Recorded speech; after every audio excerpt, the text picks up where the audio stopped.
Oi, gente, sou Cecília, começando mais um Viajando nas Ideias. E hoje nós vamos falar a respeito de guerra e paz. É lícito alguém que segue uma religião que prega a não agressão, é lícito para esse povo guerrear? Qualquer religião. E vamos saber como as coisas aconteceram para que nós chegássemos até onde estamos. Muitas guerras, infelizmente. Bem, então vamos lá.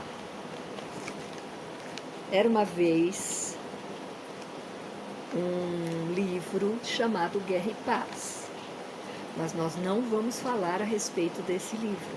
É um título que eu escolhi para gente contar aqui a história a respeito de guerra e paz nos povos que querem ser elevadamente melhores.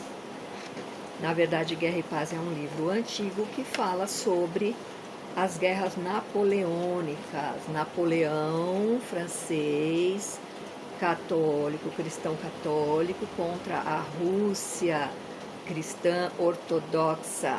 Então aqui a gente já vê que cristão contra cristão rola, né? Bem, era uma vez, então, além desse livro, há muitos e muitos anos atrás, um reino muito distante, aonde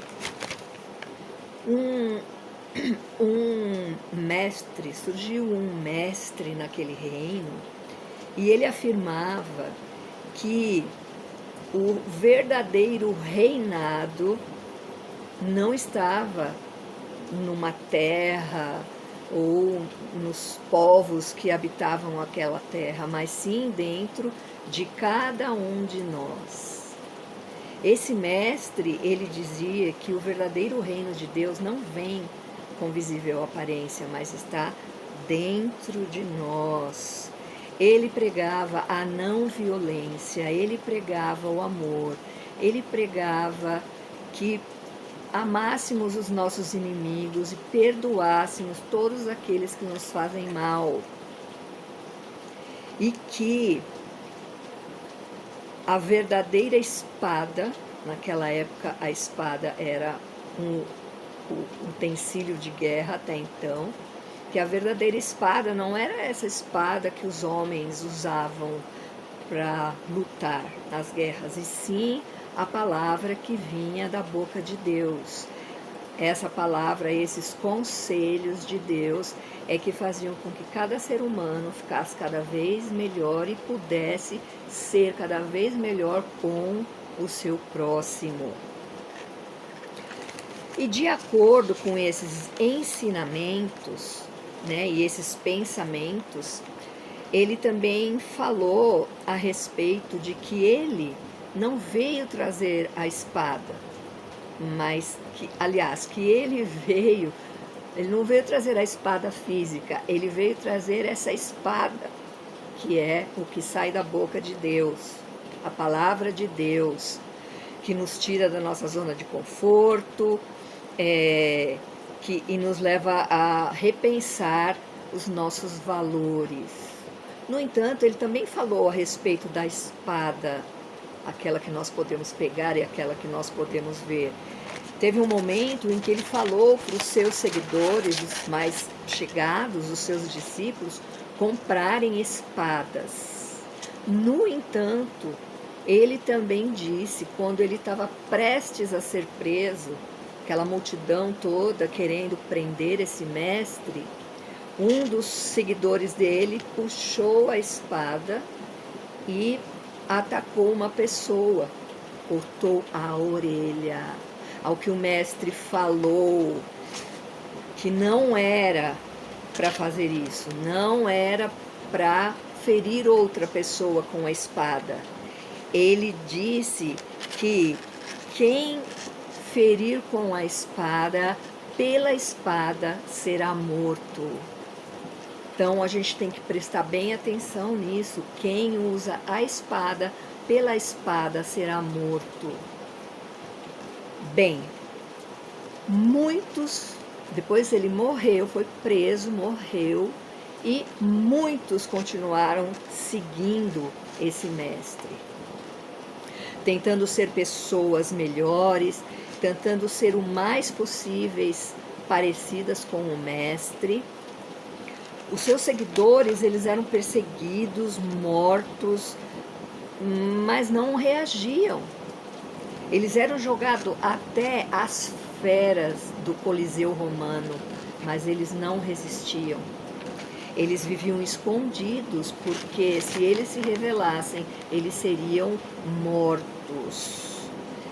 Mas, além de estar escondidos, eles nunca abandonaram o ensinamento do seu mestre. Passaram-se então 280 anos. E esses seguidores do mestre ainda eram perseguidos, ainda andavam escondidos, porque eles não podiam se revelar, senão eles iriam ser mortos pelo Império Romano. E no Império Romano surgiu um imperador chamado Constantino I. Ele reinava, dominava metade, mais ou menos, do reino romano, que reinava ali na maioria das terras conhecidas naquela época. E diz a lenda, conta a história, que esse imperador Constantino I, ele se converteu aos ensinos do mestre e ele declarou que os cristãos podiam ter liberdade de culto naquele reino. Pouco mais para frente, depois de alguns imperadores, surgiu o imperador Teodósio, do imperador romano também, e Teodósio proclamou o cristianismo como religião oficial do Estado romano. Nesse momento, os cristãos que eram perseguidos, eles começaram a ter cargos importantes no império, e esse império nesse momento se dividiu em dois, porque só existia um tipo de cristianismo. Mas nesse momento, os cristãos lá da Europa Oriental, eles não concordaram com isso. E então surgiu a Igreja Ortodoxa. E no lado ocidental, essa igreja, que era a única igreja que existia, recebeu o nome de Igreja Católica Romana. Então houve um cisma entre cristãos. Os cristãos que eram do Ocidente, Igreja Católica Romana, os cristãos que eram do Oriente da Europa, cristãos ortodoxos. A Igreja do Ocidente, então, por ser o cristianismo declarado como a religião do Império, eles começaram a ocupar altos cargos. O Papa, na época, que era quem mandava ali nos católicos, nos cristãos católicos romanos, ele ali fazia uma dupla no poder com os imperadores. Então ele passou a ser tão importante como os imperadores e favorecendo muitos cristãos. Diz a lenda também que naquela época a igreja do Ocidente, que fazia o catecismo para que pessoas pudessem se batizar e tornar-se verdadeiros cristãos, diz a lenda que essa igreja negava o catecismo e o ensino do que o mestre falou, e negava também o batismo para as pessoas cujas carreiras, cujo trabalho não condiziam com os ensinamentos do mestre. Então, soldados, líderes militares e outras profissões que não eram consideradas pelo Papa como condizente aos rumos cristãos, eles eram negados, mas do mesmo jeito eles já eram cristãos, porque era a religião do reino.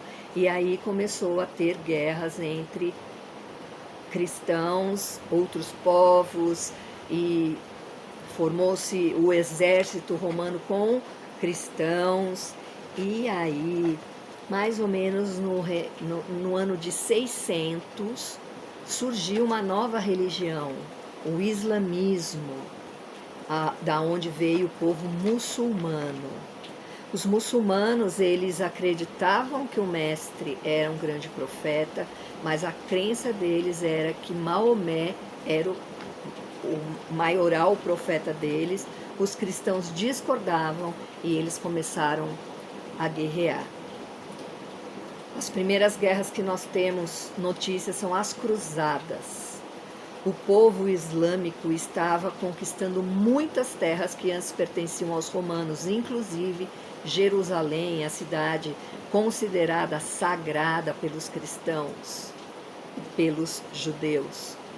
O islamismo também considerava essa cidade como sagrada, e aí foi uma guerra total. As cruzadas eram para liberar Jerusalém dos muçulmanos. No entanto, depois de muitas cruzadas, os muçulmanos venceram e continuam até hoje lá em Jerusalém. Existe o Domo da Rocha, aquele que tem uma cúpula dourada, que fica exatamente no lugar onde era o templo dos judeus, o templo antigo do povo judeus.